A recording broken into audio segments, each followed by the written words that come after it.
بسم اللہ الرحمن الرحیم۔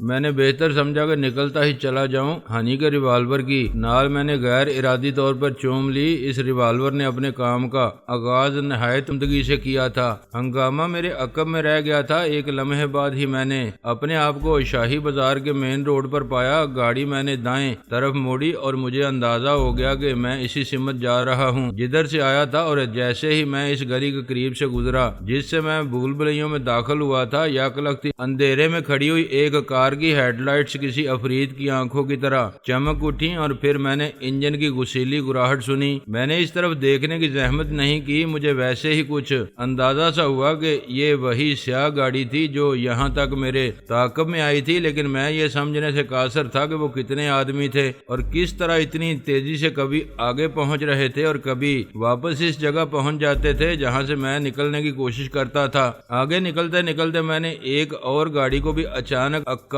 کی طرح اپنے پیچھے تعاقب میں جھپٹتے دیکھا۔ اسی لمحے آگے دور کہیں پولیس والوں کی وسل سنائی دینے لگی۔ پولیس والوں میں یہ بڑی اچھی بات ہے کہ وہ دور سے ہی لوگوں کو خبردار کر دیتے ہیں کہ ہم آ رہے ہیں، جسے بھاگنا ہے بھاگ لے۔ شاہی بازار کا مین روڈ بھی کچھ زیادہ کشادہ نہیں تھا۔ میں اکا دکا گاڑیوں کو بچاتا، گاڑی کو لہراتا اس رفتار سے گزرا کہ وہ راہگیر دہشت زدہ سے ہو کر ادھر ادھر ہٹتے نظر آئے۔ راستے میں مجھے کہیں پولیس والے یا ان کی گاڑی نظر نہیں آئی۔ شاید مین روڈ پر نہیں، ادھر ادھر کہیں گلیوں میں تھے، اور معلوم نہیں وہ اس گڑبڑ کی وجہ سے سرگرم تھے جو میرے اور میرا تعاقب کرنے والوں کی وجہ سے پھیلی ہوئی تھی، یا پھر کسی اور چکر میں تھے۔ سرکلر روڈ پر پہنچ کر میں نے سگنل کی پرواہ نہ کرتے ہوئے چوراہے پر گاڑی دو پہیوں پر گھمائی اور اس طرف روانہ ہو گیا جدھر کچھ آگے جا کر یہی سڑک راوی روڈ کہلاتی تھی۔ رات کے اس پہر اس سڑک پر ٹریفک برائے نام تھا، البتہ اب ٹرکوں کی آزادانہ آمد و رفت تھی۔ وقت ہو چکا تھا اور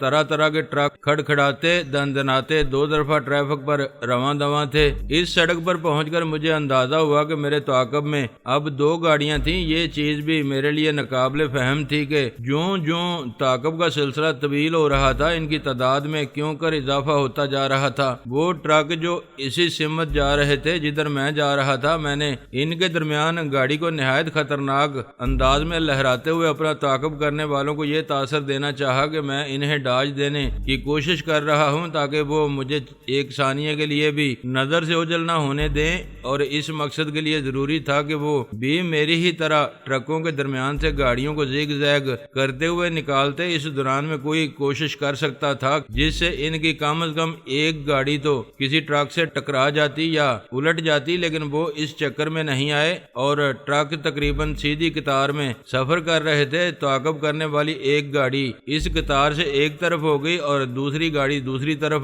اب میں ٹرکوں کے درمیان انہیں گنچا دیتے ہوئے یو ٹرن لینے کی کوشش نہیں کر سکتا تھا۔ فی الحال وہ مجھ پر فائرنگ نہیں کر رہے تھے۔ شاید انہیں یقین نہیں تھا کہ جس انداز سے اس وقت تعاقب جاری تھا، اس میں وہ فائرنگ کر کے مجھے کوئی نقصان پہنچا سکیں گے، اس لیے انہوں نے بہتر یہی سمجھا کہ ایمونیشن ضائع نہ کیا جائے اور لوگوں کو بھی اپنی طرف متوجہ نہ کیا جائے۔ چند ہی لمحوں میں نے اپنے آپ کو راوی چوک کے قریب پایا۔ اس چوک سے مختلف سمتوں میں مختلف شہروں کے لیے سڑکیں نکلتی ہیں۔ اس وقت ان شہروں کو جانے والی اکا دکا بسیں تھوڑے تھوڑے فاصلے پر کھڑی تھیں۔ ان کی آرائشی بتیاں جل بجھ رہی تھیں، پریشر ہارن اور میوزیکل ہارن بجائے جا رہے تھے، اور کنڈکٹر مختلف شہروں کے نام لے لے کر آوازیں لگا رہے تھے۔ حالانکہ وہاں دور دور تک کوئی مسافر نظر نہیں آ رہا تھا۔ مسافر جتنے بھی دستیاب تھے وہ ان بسوں میں پہلے ہی بیٹھ چکے تھے۔ میں نے شہر سے نکل لینا ہی بہتر سمجھا۔ ایک ثانیہ کے لیے مجھے خیال بھی آیا کہ اس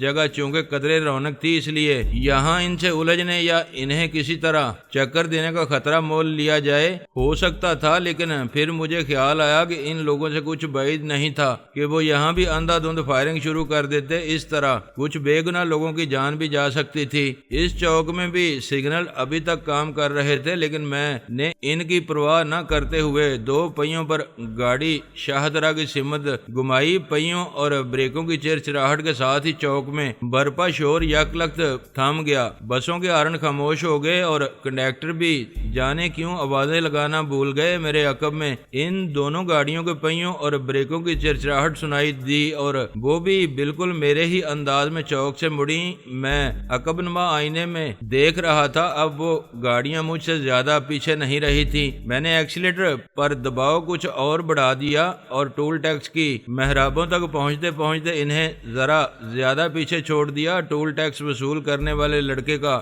ہاتھ ہوا میں اٹھا ہی رہ گیا اور میری گاڑی زن سے اس کے بازو سے مس ہوتی ہوئی گزر گئی۔ کچھ دیر بعد میں جی ٹی روڈ پر مڑ گیا۔ دونوں گاڑیاں بدستور میرے تعاقب میں لگی ہوئی تھیں، تاہم ہنی کی گاڑی اس اعتبار سے بہت اچھی تھی کہ میری مرضی کے مطابق میرا ساتھ دے رہی تھی۔ ہمارے درمیان فاصلہ بڑھتا جا رہا تھا۔ جی ٹی روڈ پر اس وقت ٹریفک برائے نام تھا۔ پھر شاید تعاقب کرنے والوں نے یہ اندیشہ محسوس کرتے ہوئے کہ میں ان کی دسترس سے نکل جاؤں گا، عقب سے اچانک پھر فائرنگ شروع کر دی۔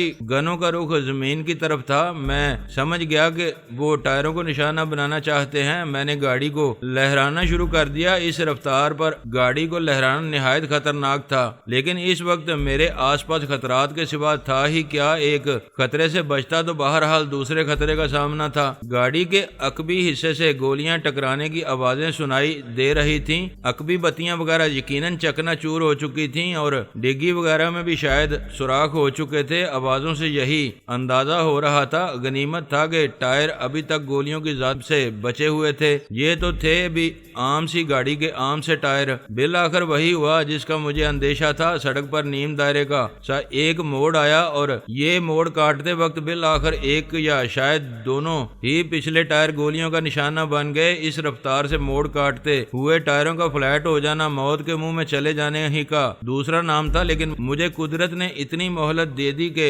گاڑی کلا بازیاں کھانے سے پہلے بری طرح لہرائی اور اسی دوران مجھے اندازہ ہو گیا کہ وہ کس طرف پہلی کلا بازی کھائے گی۔ اسی لمحے میں دوسری طرف کا دروازہ کھول کر یوں باہر کودا جیسے کسی طاقتور اسپرنگ نے مجھے اچھال دیا ہو، اور یہ میری خوش قسمتی تھی کہ میں سڑک سے نیچے کچے میں گرا اور نشیب میں لڑکتا چلا گیا۔ گاڑی اسی رفتار سے چند گز آگے جا کر لڑک گئی اور خاصی دور تک لڑکتی چلی گئی۔ بری بات یہ ہوئی کہ نشیب میں لڑکتے وقت میرا ریوالور میرے ہاتھ سے گر گیا، اور یہ اچھی بات یہ تھی کہ ان لوگوں کو غالباً اس وقت اندازہ نہیں ہو سکا تھا کہ میں لڑکتی ہوئی گاڑی سے نشیب میں چھلانگ لگانے میں کامیاب ہو گیا ہوں۔ دونوں گاڑیاں آگے گزرتی چلی گئیں، پھر ان کے ٹائروں کے چرچرانے اور دروازے کھلنے بند ہونے کی آوازیں سنائی دیں۔ وہ غالباً میری الٹی ہوئی گاڑی کا جائزہ لے رہے تھے۔ اس دوران میں اٹھ کر ناک کی سیدھ میں دوڑنا شروع کر دیا تھا۔ میں لمحہ بے لمحہ سڑک سے دور ہوتا جا رہا تھا۔ ملگجے اندھیرے میں کچھ دور قدِ آدم گھاس پر اسرار ہیبلوں کی طرح لہراتی نظر آ رہی تھی۔ دور دور تک جھاڑ جنکاڑ ہی پھیلا ہوا تھا۔ معلوم ہوتا تھا میری آنکھیں ملگجے اندھیرے میں جہاں تک دیکھ پا رہی تھیں، اس سے اندازہ ہوتا تھا کہ آگے زرعی زمینیں ہیں۔ البتہ شروع کی کچھ زمین کسی وجہ سے خالی پڑی تھی اور شاید چراگاہ کا کام دیتی تھی۔ گھاس کے قریب پہنچ کر میں نے مڑ کر دیکھا۔ ان لوگوں کو اس وقت تک معلوم ہو چکا تھا میں کار سے نکل چکا ہوں، کیونکہ مجھے سڑک پر کئی انسانی ہیبلے نظر آئے اور وہ سب یقیناً نشیب ہی کی طرف متوجہ تھے۔ ان میں سے 3 کے پاس ٹارچیں بھی تھیں جن کی روشنی ادھر ادھر چکرا رہی تھی، لیکن میں بہت تیز دوڑنے کے باعث اس روشنی کی رسائی سے کافی آگے نکل آیا تھا۔ ان کی غالباً سمجھ میں نہیں آ رہا تھا کہ وہ طویل و عریض کھلی جگہ میں کس طرف مجھے تلاش کریں۔ پھر انہوں نے غالباً چند ہی سیکنڈ میں حکمت عملی تیار کر لی۔ ٹارچیں بجھ گئیں اور میں نے ان ہیبلوں کو سڑک سے اتر کر اندھیرے میں مدغم ہوتے دیکھا۔ میں نے زیادہ تیزی سے گھاس کی طرف دوڑ لگا دی اور چند سیکنڈ بعد میں کسی بدکے ہوئے مویشی کی طرح گھاس کے سمندر میں اتر گیا۔ اپنے اس فیصلے پر ایک لمحے کے لیے مجھے پچھتاوا محسوس ہوا، کیونکہ گھاس کچھ اس قسم کی تھی اگر کسی خاص زاویے سے جسم کا کوئی کھلا حصہ ان لمبی پتیوں سے ٹکرا جاتا تھا تو وہ قدرے کھردری دھار والی کسی تلوار کی طرح کاٹنے لگتی تھی۔ تاہم گھاس میں پناہ لینے کے سوا چارہ بھی کوئی نہیں تھا۔ کھلے میدان میں بے وقوفوں کی طرح دوڑتے رہنا تو کچھ زیادہ ہی فراخ دلی سے موت کو دعوت دینے کے مترادف تھا۔ قدِ آدم گھاس کو چیرتے ہوئے اور ذرا جھک کر دوڑتے ہوئے میں نے خاصا فاصلہ طے کر لیا۔ گھنی گھاس میں کچھ ہلچل تو مجھ جیسے خاصے جسیم آدمی کے دوڑنے سے مچی ہوئی تھی، اور کچھ شاید یہاں چھوٹے موٹے جانور بھی پناہ گزین تھے جو میرے یوں در آنے سے گھبرا گئے۔ کچھ ہلچل ان کی وجہ سے بھی مچی ہوئی تھی۔ اگر اس وقت وہ لوگ گھاس کے قریب پہنچ چکے ہوتے تو اس ہلچل کی وجہ سے میرا سراغ پانا ان کے لیے بہت آسان ہوتا۔ خاصا فاصلہ طے کرنے کے بعد بالآخر میں رک گیا اور غیر محسوس انداز میں سانس لیتے ہوئے ادھر ادھر کی آوازیں سننے کی کوشش کرنے لگا۔ میرے رکنے کے چند لمحے بعد گھاس میں ادھر ادھر بھاگتے ہوئے چھوٹے موٹے جانور بھی گویا سکون میں آ گئے اور چاروں طرف سکوت چھا گیا۔ میں کسی بھی ایسی آواز پر کان لگائے ہوئے تھا جس سے ان لوگوں کی نقل و حرکت کا اندازہ ہو سکتا، مگر مجھے کسی طرف سے کوئی ایسی آواز سنائی نہیں دی۔ یہ عجیب اعصاب شکن سکوت تھا۔ کبھی کبھار کسی دور سے موسیقار شب غم یعنی جینگر کا راگ سنائی دے جاتا تھا۔ میں اپنے آپ کو خوش کن خیالات اور شگفتہ تشبیہات میں الجھانے کی کوشش کر رہا تھا، لیکن حقیقت یہ تھی کہ برسوں بعد ایسا موقع آیا تھا جب میں صحیح معنوں میں اپنے آپ کو اعصابی تناؤ میں مبتلا محسوس کر رہا تھا۔ کئی منٹ یوں ہی گزر گئے۔ چھٹی اس تو خطرے کا احساس دلا ہی رہی تھی، لیکن وہ جو میری ایک نامعلوم سی حس تھی وہ مجھے بتا رہی تھی کہ خطرہ میرے گرد بھنور کی طرح چکر کاٹ رہا ہے، لیکن حیرت مجھے اس پر تھی کہ میں ذرا سی آہٹ بھی سننے سے قاصر تھا۔ حالانکہ میری سماعت بھی غیر معمولی تھی، لیکن شاید بات یہ تھی کہ جن لوگوں سے میرا واسطہ پڑا تھا وہ بھی اس قسم کے معاملات میں غیر معمولی ہی صلاحیت رکھتے تھے۔ دفعتاً تابڑ توڑ دھماکوں سے فضا مرتعش ہو کر رہ گئی اور اس کے ساتھ ہی گھاس میں کئی مشین سی چلنے لگی۔ وہ دراصل گولیاں تھیں جو بچھاڑ کی سی صورت میں گھاس کو کاٹتی ہوئی گزر رہی تھیں۔ ایک لمحے کے لیے میری سانس سینے میں اٹک گئی۔ وہ لوگ کافی بڑے رقبے میں پھیل گئے تھے اور گولیوں کی آوازوں سے مجھے اندازہ ہو رہا تھا کہ وہ نیم دائرے میں رہتے ہوئے فائرنگ اسکواڈ کی طرح گولیاں چلا رہے تھے، گویا ان کا ہدف ان کی نظروں کے سامنے ہو۔ غنیمت یہ تھا کہ میں اب بھی ان کا ہدف نہیں بن سکا تھا۔ اتفاق تھا یا شاید امداد غیبی کہ میں رخ بدلتی ہوئی ان گولیوں کی زد پر نہیں تھا۔ میں چوپائے کی طرح چاروں ہاتھوں پیروں پر جھک گیا اور دھیرے دھیرے گولیوں کی بچھاڑ سے کچھ اور دور کھسکنے لگا۔ جھاڑیوں میں چھپا ہوا وہ خرگوش جسے کئی شکاریوں نے گھیر رکھا ہو شاید اسی طرح جان بچانے کی فکر میں ہوتا ہو جس طرح اس وقت میں تھا۔ مجھے اپنا آپ بے حد قابل رحم محسوس ہوا۔ بڑی شان سے بیٹھے بٹھائے حالات کے ایک تھپیڑے نے مجھے کہاں سے کہاں دھکیل دیا تھا۔ اچانک گھاس کے درمیان ملگجی سی روشنی نظر آنے لگی۔ ان لوگوں نے ٹارچیں روشن کر لی تھیں۔ مجھے ایک بار پھر اپنی جگہ ساکت ہونا پڑا۔ گولیوں کی تڑا تڑ کے درمیان پرندوں کی چیخو پکار بھی جاری تھی۔ دور کہیں فریادی سے انداز میں دو چار گیدڑ بھی بولنے لگے تھے۔ سرے دست تو میں بھی ایک گیدڑ ہی بن کر رہ گیا تھا۔ جس کی شامت آئی تھی تو اس نے احتیاطی تدابیر اور حفاظتی انتظامات کو بلائے طاق رکھ دیا تھا۔ میں بظاہر ایک محفوظ اور پرسکون زندگی گزار رہا تھا، لیکن در حقیقت میرے ارد گرد قدم قدم پر غیر متوقع اور نادیدہ خطرات پھیلے ہوئے تھے۔ اگر میں احتیاط اور حفاظتی انتظامات کا خیال رکھتا تو یہ کوئی شرم کی بات نہیں تھی، لیکن جانے کیوں میں اتنا زیادہ بے پرواہ پھر ضرورت سے زیادہ خود اعتماد ہو گیا تھا۔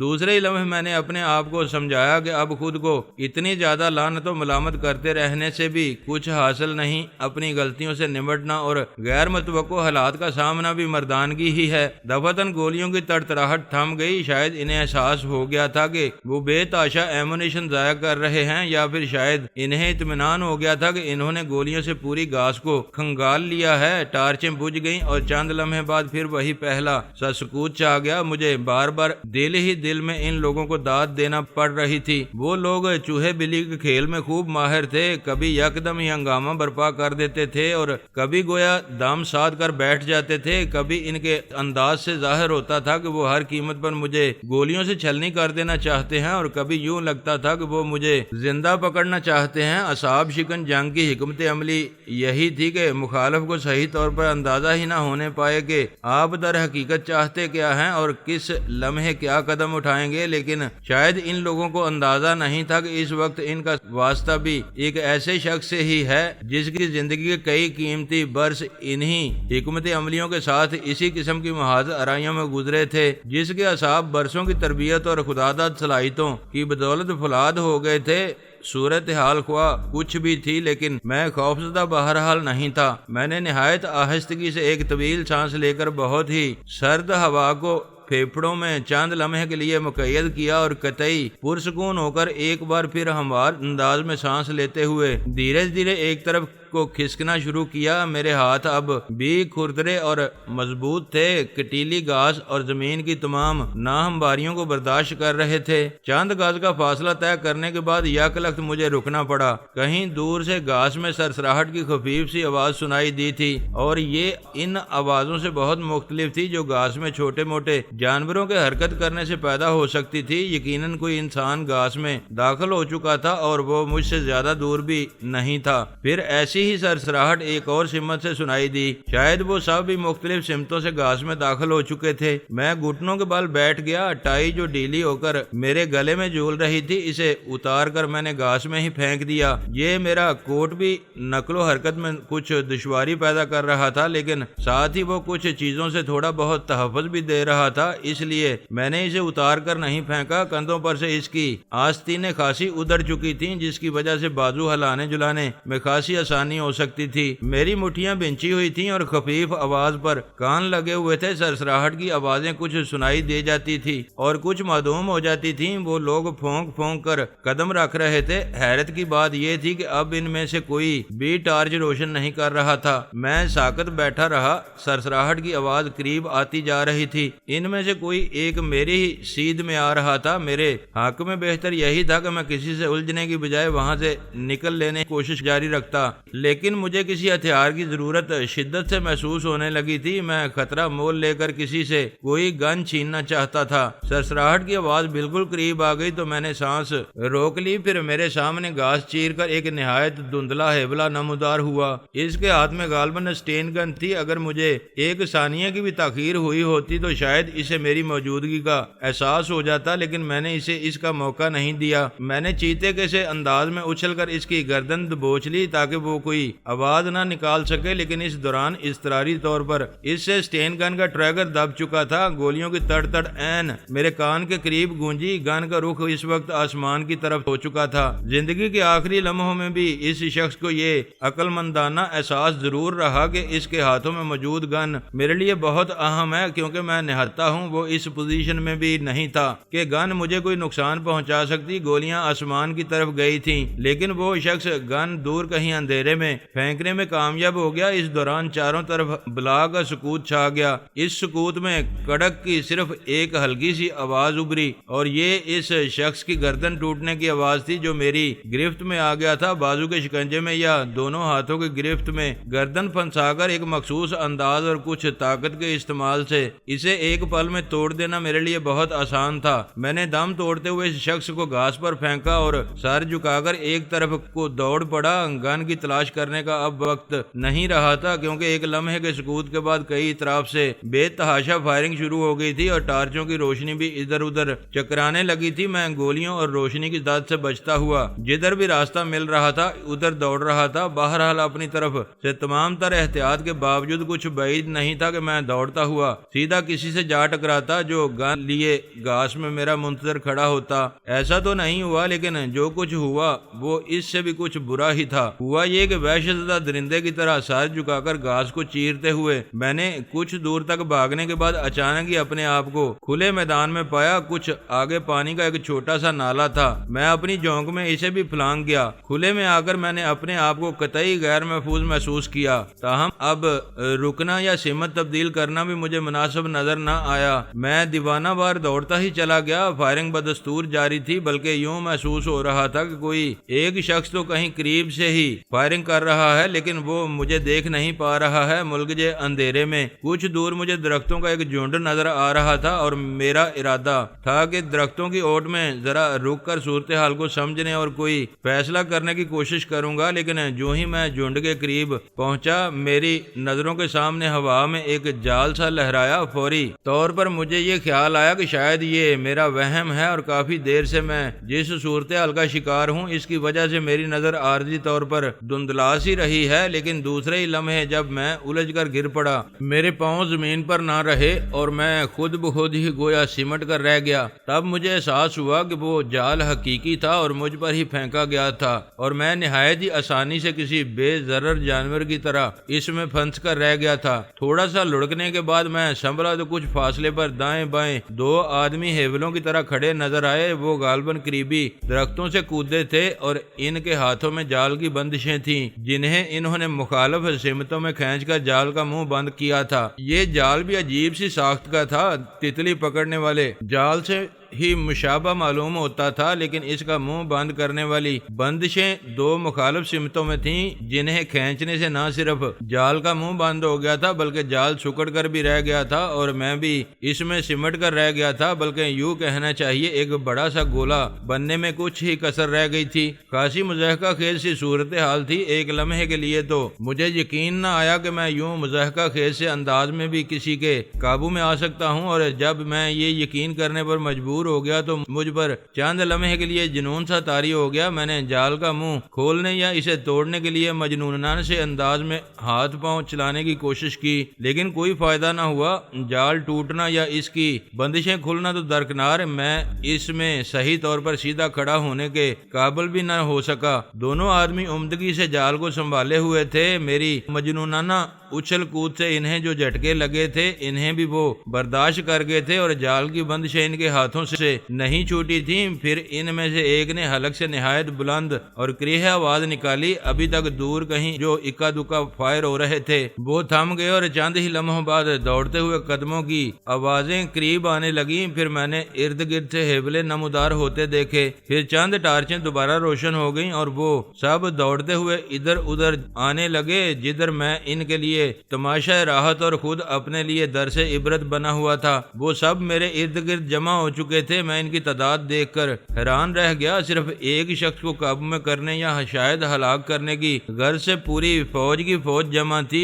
یہ لوگ صرف دو گاڑیوں میں تو نہیں ہو سکتے تھے۔ معلوم نہیں کب اور کس طرح یہ لوگ یہاں پہنچے تھے۔ شاید یہ بھی زبردست منظم گروہی انداز میں کام کر رہے تھے۔ شاید ان کے پاس ٹرانسمیٹر وغیرہ موجود تھے یا رابطے کا کوئی اور ذریعہ تھا۔ اس کے علاوہ وہ یقیناً ایک باقاعدہ حکمت عملی بنا کر چلے تھے۔ شاید انہوں نے میرے معمولات کا بھی کسی نہ کسی طرح جائزہ لیا تھا، اس لیے ایکشن میں آنے کا نہایت مناسب وقت منتخب کیا تھا۔